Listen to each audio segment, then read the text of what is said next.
Welcome everybody to your interviews with Trader Suits. Me, Mike Smith here, and I'm absolutely delighted to welcome along Rob, a magnetic client who's going to share his story, his results, and some rules with us about what's taken him through the journey he's had so far to where he is right now. So Rob, are you there? Yep, I'm here, Mike. It's nice to meet you, by the way, but yeah, I'm here ready to go. Perfect, and thanks so much for investing the time to share this with us and with anybody who should watch this. It's really, really appreciated, mate. I just hope it helps other people who are struggling in certain areas. I'm sure it will, mate. I'm sure it will.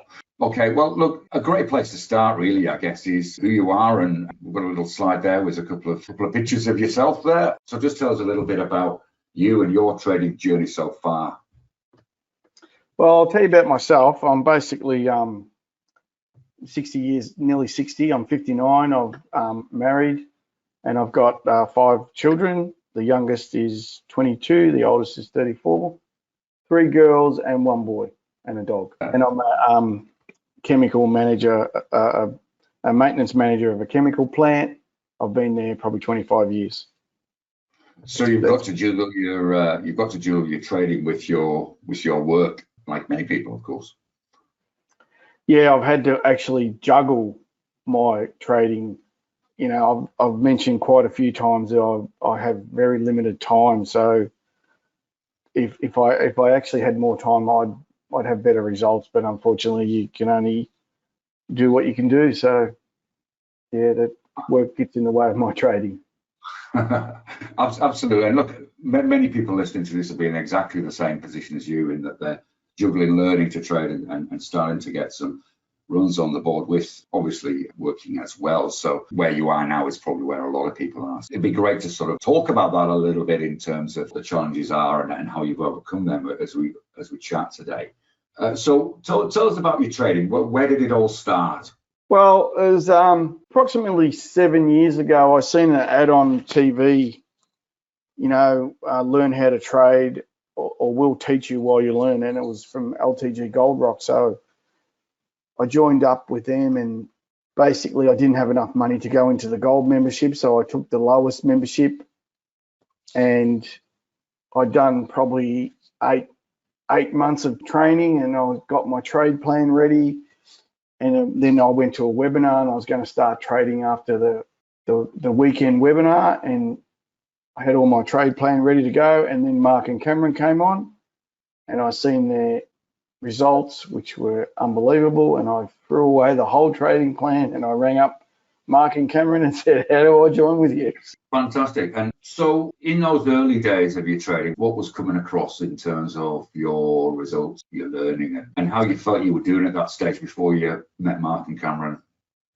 Well, that's just it. I didn't really trade. I've never traded before.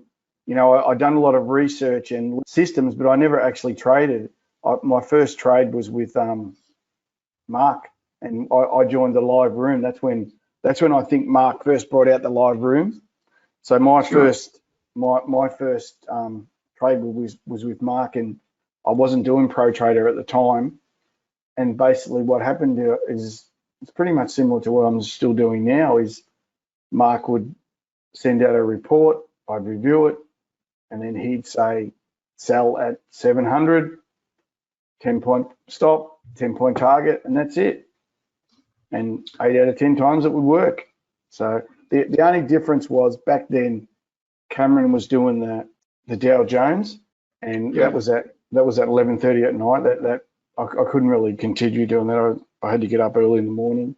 So sure. That was really hard. So I just stuck with Mark, and that's why Mark's sort of been my mentor, because I started with him and I sort of traded with him for a good three years straight. It might sound like cocky, but I can virtually tell you where Mark's going to cut a trade before he cuts it, because I've been with him for so long, and he does the same things and I do the same things. The people who have been in Pro Trader for a while will realise that nothing's really changed. Sure, and look, it doesn't sound cocky at all. It makes a lot of sense to me, and certainly in my early days as a trader, having somebody who I trusted to put some reasonable ideas up there was gold for me. And so I completely empathise with what you're saying there about Mark. So that was really the difference, I guess, that Magnetic made. It turned you into someone who had an idea to trade, into someone who actually started to trade. And in terms of how you were trading at that time, did you start small, or did you chuck a stack of cash in the market and see how it went? Or what did it look like in those early trades for you? Yeah, well, I wouldn't consider myself smart, but I'm definitely not dumb. So I realized, and I'm pretty good with figures. I knew that you didn't need to have a lot of money to see if it works. So I actually started off with a $500 account, and I was trading cents. You know, like a big trade for me was $8, and an average side trade was $2. And I used to show people my results, and they go, "You've made $15, you've made $20," and I'm saying, "Yeah, but I'm not focusing on that. I'm focusing on the fact that I'm winning more than I'm losing." And everyone used to laugh at me, and they actually stuck a sign on my door that says Wall Street. It's actually still there, and in my office. I can tell you now, they don't laugh now. They definitely don't laugh now. I bet they don't. We'll have a look at your results in a moment, but it's a really critical point there you made, I think, Robin, that when you first start trading, it's not about smashing it out of the ballpark in dollar terms. It's about developing that reliability of system that you can have confidence in. I can hear that in your voice, how confident you are in what you're doing right now. Because, of course, if you trade a small amount and make $5 and then take 10 more positions in terms of sizing, then it's $50, and then I multiply it again. So it's just a case of scaling. So what you've done, I think, is exceptional in terms of the process. That's exactly right. I wasn't focusing on how much money I made. I was focusing on, was I making 2 and 3%, or 1%? Yeah, absolutely. So what's next for you now? So you've reached this point where you're confident in what you're doing, you're making some money, and as I said, we'll have a look at some results in a minute. So what's the next step for you? Well, the next step in my trading journey is probably a two-part question, because I haven't really learned how to trade on my own, and that's due to the fact that I don't really have time to set up properly. Like, for instance, right now when it's daylight savings in England and it's not in Melbourne, I get home half an hour before the market's open, so I don't have time to, check all my support and resistance. I have time to put all my levels in and stuff like that, but I don't have time to analyze the market. And I think you need time to look what happened yesterday to learn what's going on. Now, I don't have time to look what happened yesterday. So I get home, I quickly set up my charts, and then the market opens. So, sure. I don't, but what I do is I look at, if I took a trade, I really study what went wrong and could I have got out of it earlier. But as for setting up, I really struggle to have time to do. That's why I just rely on Mark and Cameron's report, and I just basically do what they say. Now, to answer the second question, where my trading is going, I'll just do this until I've made enough money to replace my income, and then I'll focus on more learning on how to actually trade myself. Superb. That's a great goal, to move towards that independence. And of course, with independence, it doesn't mean that you would dismiss what you're still getting from Magnetic and Mark and Cameron, but really sort of add your own individuality to your trading. And that, I think, again, is a good lesson in terms of process for many traders listening to this, in that you start off mirroring what somebody is successful doing. And through time, you start to develop your own individuality around that so you can optimize what you're doing. Is that really a fair summary of where you're at, Rob? Yeah, that's right. The only thing I really can't do is pick support and resistance very well. And to tell the truth, I've never been able to do it, even though I've tried to learn how to do it in the first 3 or 4 years. But a classic example is Mark put in a support last night, and he said, if we get a reversal there, we'll take the trade. Now, I don't know how far you want to go into this, but Nick was a perfect example. Nick put up in the Slack room what he did, and that's basically all I do. Is he says, look for a reversal at this level. If I get a reversal, I take the trade. It's as simple as that. That's again a key lesson. It doesn't have to be complicated. You see some charts for some traders, and I've certainly seen this when I've been in a coaching situation with people, in that you look at the charts and they've got 17 different indicators on. You've got to ask yourself the question, is it really this complex? Should you need 17 ticks before you get into a trade? And the answer is usually no. If I look at any successful traders that I know or my own trading, it really isn't a massively complex system to do it. Now, the other thing to say, of course, and we're going to talk about this in a little more detail later, is that you're using the guy's expertise, if you like, for entries, but you've got your own spin on exits. And of course, watch this space on the developing the expertise to put on your own support and resistance. We're actually going to run a series that the guys have asked me to do to help people like yourself who are moving towards that independence. So I'll keep you in the loop with that.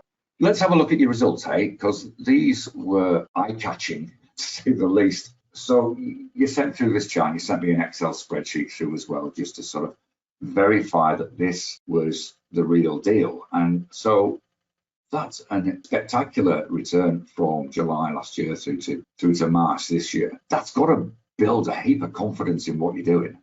Well, it does. And as you just said, that's a spectacular return. To tell you the truth, for me, it's pretty well average. I will admit I have had bad years. Now, bad year for me is, I think, 28%.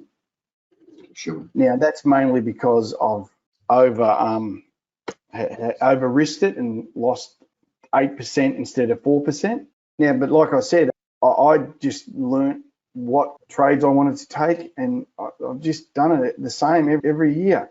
You know, I get people ringing me up all the time saying, Rob, you know, we'll teach you how to trade, da da da da da. You know, I can show you how to make 10% a year. And I go, mate, I'll make that a month. Yeah. Why would I do what you want?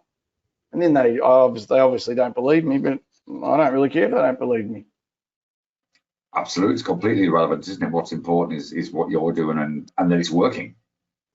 Yeah, well, it's not, to tell you the truth, it's more of a team effort. It's, you know, like Mark and Cameron put the trades up, and I take the ones that fit my personality and my time frame. So they create the bullets and you fire the gun, essentially. It's a little bit hard now because I learned I call them the big fish trades.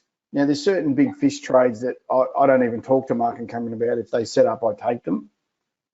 And some of them, I don't go in the learning room anymore, so I don't really know what the guys have been teaching the new people. But, you know, like for instance, the triple extreme gap that was on the ASX the other day, now that's a no-brainer to me, you know, so I don't really need Mark and Cameron for that one, but I will admit it was their trade. They taught it, and I keep taking them. There's probably about 5 of them that I just take every time one of them sets up. I just need them for the bread and butter trades, basically. Yeah. So essentially, you have already moved towards independence in that you're already recognizing some of the learning you've got from them and putting in practice when you see it. Now, one of the things that really struck me as you were talking just before there is that some of your trades didn't go well, but what you've done is you've said, well, why didn't it go well? And I think that's an absolutely key thing, again, in moving towards trading success, is to have some sort of performance measurement or performance evaluation of what went well and what didn't go well. Yeah, I spend a lot of time in, like for instance, I'll give you an example, like the 1, 2, 3 offer key level. Sure. Now, Mark takes it at a 50% retracement, where I take it at a 61% retracement. Now, I just learned off Nick, he takes it at a 78% retracement. So to tell you the truth, I didn't even think about that one. But anyway, now why I've done that is because I do a lot of research, and I do a lot of stats, and I took the trade. How much would have I made if I took it at the break of the key level? How much would I made if I took it at a 50% retracement? How much would I made if I took it at a 61% retracement? And then that's how I work out where my entry is. Now, how I look at when the trade goes wrong, I look at, did it give a double bottom? Is there a spot that I can cut the trade earlier? You know, and I do a lot of research on looking for things that consistently happen when a trade fails. And that's what I spend a lot more time on that than anything else. And mind you, I'd write to Mark or Cameron. If it was the footy, I'd write to Mark and say, Mark, what do you think about this? And the same with Cameron. You know, like a classic example is, I remember when I first started with Mark, expiry hardly failed, and it failed 3 times in 3 years. And I thought, well, I wonder what happened. So I looked at it, and I've noticed that if it was doing a 30% spike, and nearly always every one of them that failed did a 75% retracement.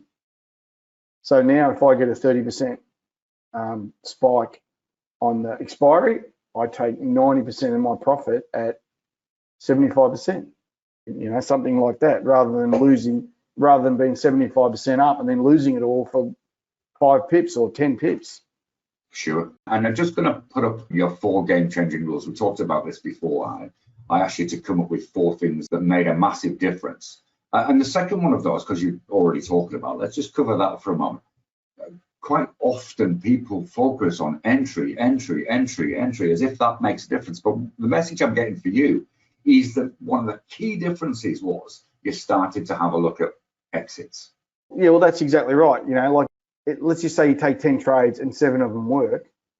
I couldn't care less about trying to make a little bit more money on them. You know, I'm happy with the 7 out of 10. Now you're already in profit. So what I do look at is, can I reduce the loss? So to me, if I take a trade and it's 1% and I lose, say, 0.8, to me that's a small win. Because if you have 5.8 losses, that's equivalent to a win. If you can sort of understand that. Absolutely, it makes complete sense. So it's a combination of making sure that your win-loss ratio is good and that your money management is good too. So it's a combination of those two that are creating those results. Yeah, and that's all about exits, as you've sort of said. Let's flick up to number 1, because you've made reference there in terms of your reviewing of what you were doing and tightening things up, the importance of trading discipline. Can you talk us through that a little bit? Yeah, well, I think statistics is everything. You know, like Mark it wouldn't really matter. Even you, if you told me a trade, the first thing I would do is I would go back as far as I could and back test it.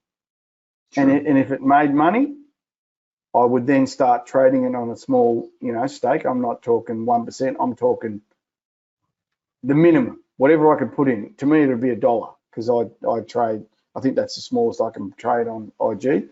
I'd trade it $1 until I could prove it for 3 to 6 months, and then I would start to scale up. So I think having statistics that you can look back on makes a big difference. You know, like I remember when Cameron had, I think, 3 losses on one of his MTA trades, and a few people were talking about in the Slack room, oh, you know, I'm thinking about scaling. I can tell you now, I'd be scaling up, because Cameron doesn't have 4 losses in a row.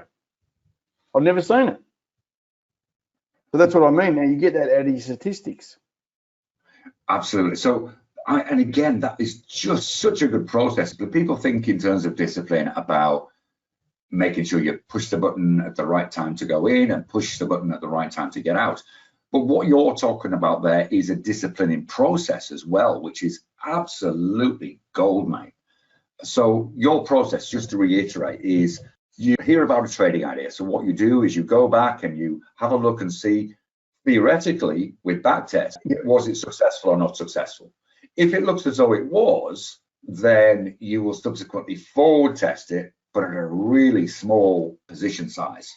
So one of the things I've often said to people when they talk about backtesting is the purpose of backtesting isn't to decide whether the system is great or not. It's to give you the evidence that forward testing is a good idea.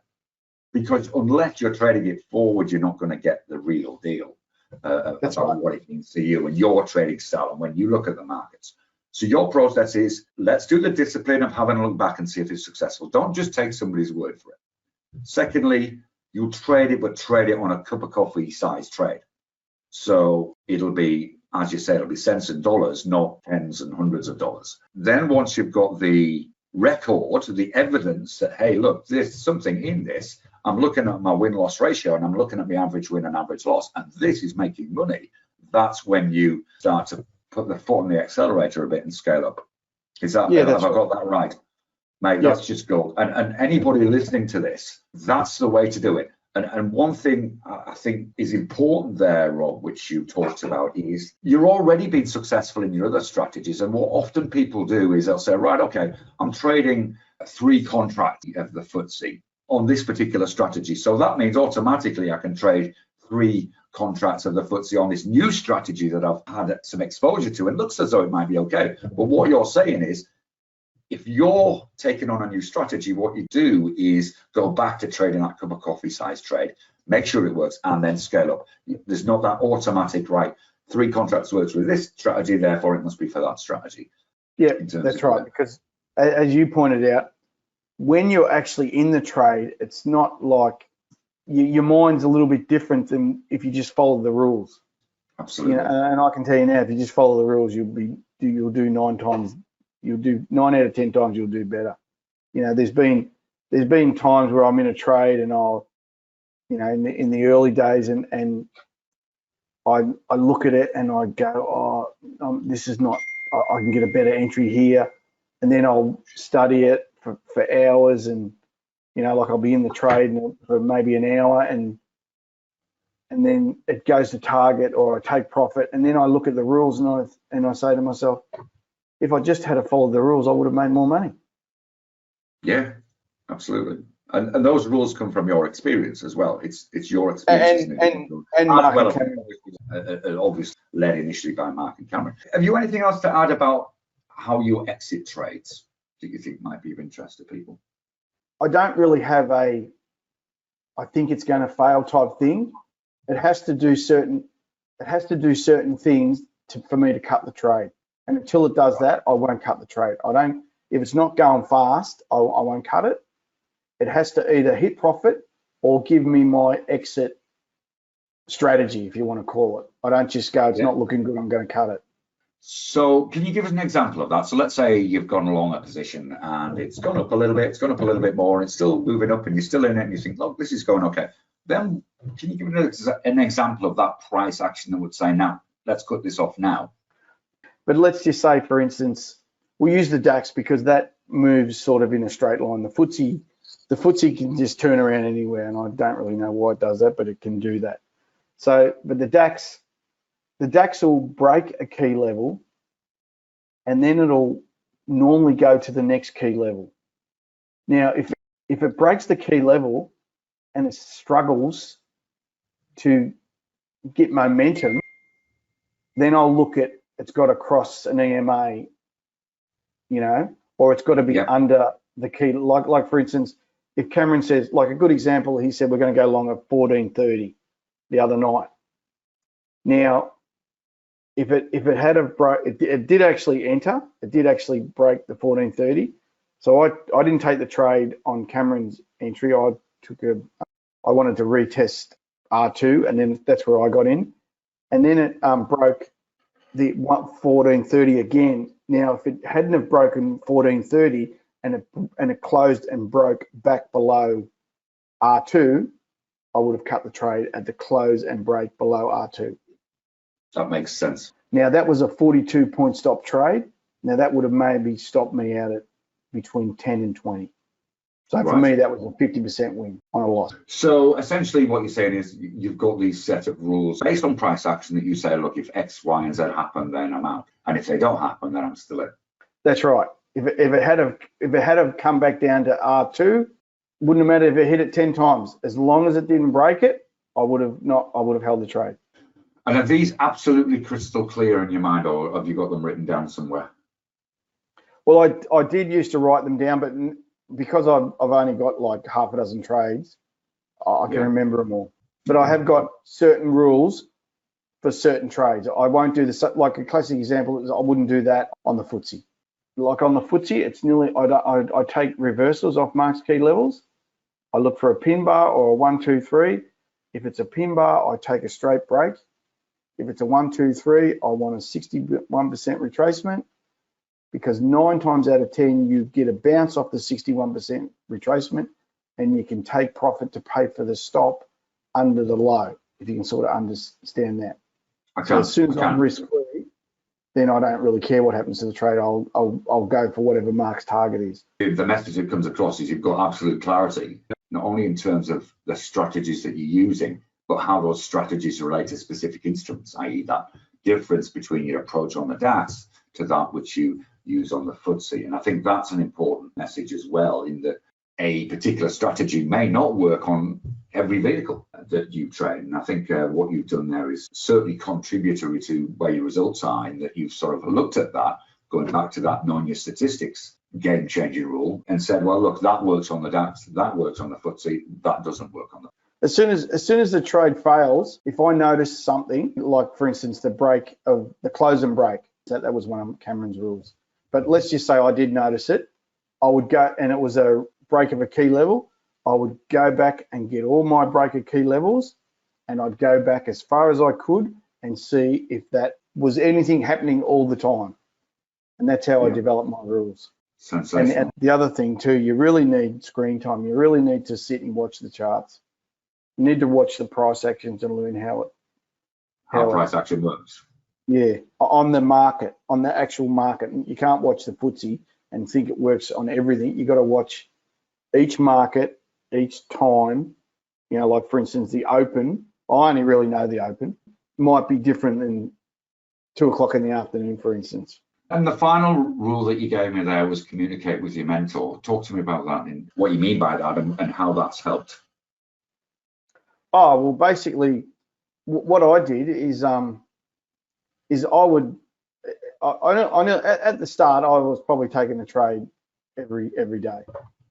And what I was doing is I would write like a small report, and I would send it off to Mark, and he would give me a comment on, you know, Rob, you done this wrong. Mark doesn't say much, so if he doesn't say anything, you go in the right direction. But he would say, like for instance, I might say, oh Mark, I took a reversal off S2, entry was 682, stop was 15% ATR, target was here. He would go, no, that was a silly time to take that. It's lunchtime. Don't do that. So I'd write that down, you know. And every day I would send Mark a report, and every day Mark would comment on what I did. And I think what that does is, imagine you're in a ship and you take off and you've got no idea where you're going. Well, Mark's sort of like the radar on steering it to your destination, if you want to call it. And if you're trading the DAX, well, you'd go with Cameron. Communicating with the mentors is really important. Just in terms of keeping you on, as you say, just keeping you on the right path while you develop that confidence in what you're doing seems to be a really key part of what you're saying there. Yeah, well, like for instance, Mark told me to stop trading the DAX because it's not making me any money. Something like that. Now, it wasn't that the DAX doesn't work. It's just the trades that I was taking were not working for me. And that's a key point as well, is you as an individual isn't the same as me as an individual trader, nor Mark, nor Cameron. Everybody is an individual trader in terms of the opportunity they have to look at the market, the time they look at it, the way they see it. And so I think that is a great example of finding something that is an individual fit for you. And that's, I think, probably one of the key benefits of working with someone like Mark is you've got that person to bounce that off and to find that path that's right for you. Because again, it's all to do with confidence and discipline. If you've got confidence in what you're doing, then you're more likely to be disciplined. If you're more disciplined, you're more likely to get the results at the back end. And I think, to your credit, Rob, I think that is essentially the path you take. Massive respect to you, mate, because those results are spectacular. I think the processes that you're using are very, very tight and most certainly in the right ballpark. And I'm absolutely delighted you've shared these with us. I mean, for me as an experienced trader, it's great to hear those again. And I'm sure Mark and Cameron would feel the same. Doesn't matter how long you trade for, it doesn't matter how successful you are, to hear those key lessons again and again is all good, because it just locks in what you should do and what you need to do to keep that going. So that's sensational, mate. And just before we finish, is there anything else that you'd care to add, or any other things that have popped into your head as we've been talking that might be worth sharing? Yeah, well, there was one thing. Speaking of you call my system, I've spoken to quite a few traders because I've been with Mark and Cameron now. I think this is my 7th year, and the ones that are successful seem to do what I do, or not what I do. We all do the same thing. So the ones who are disciplined, have good results, communicate with Mark and Cameron, they're the ones that do well out of ProTrader. The ones that come along and just think they can log in and trade on their own, they're not gonna. They might make good money. They might make really good money short term, but long term they won't. I know that for a fact. And that's a great point as well. You've got to have the right things and keep doing the right things on a consistent basis. And your level of commitment, not only in terms of learning as a trader, but also in really looking at yourself in the mirror from time to time and say, well, look, what's right for me? What am I doing? What could I make better? I think that's highly commendable, but it's going to serve you well, not just over the coming weeks and months, but for a lifetime. And that's what it's all about, isn't it? Well, you're right. I've learned, like I'm a maintenance manager, and so we fix a lot of things. And I can tell you now, if something's working, we don't change it. Great analogy, mate. Great analogy.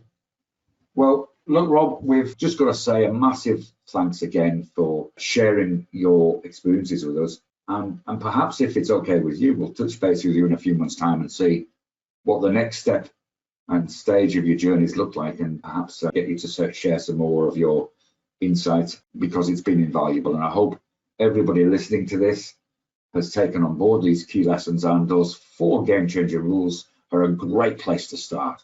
So Rob, thank you very much, mate. And look, enjoy the rest of your weekend, and we'll speak to you again very soon. Yep. All right. Thanks, Mike. Bye-bye for now. Thanks, mate.